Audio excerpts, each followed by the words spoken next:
হরে কৃষ্ণ। আমাদের পাকে সুস্থ সবল ও মজবুত রাখার জন্য শুধু খেলেই তো হবে না, একটু এক্সারসাইজ করলে ভালো হয়, একটু স্নান দিলে ভালো হয়। আর এই ভিডিওটি যারা বয়স্ক আছেন অনুরোধ করছি তারা এই ভিডিওটি ছেড়ে যেতে পারেন। শুরু করা যাক। 1 নম্বর এক্সারসাইজ।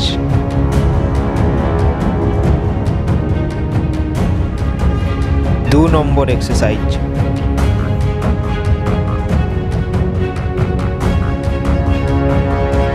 3 নম্বর এক্সারসাইজ।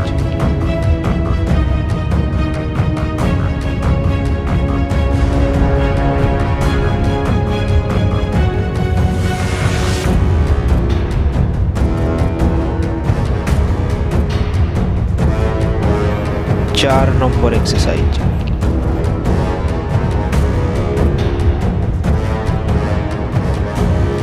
সমাপ্ত।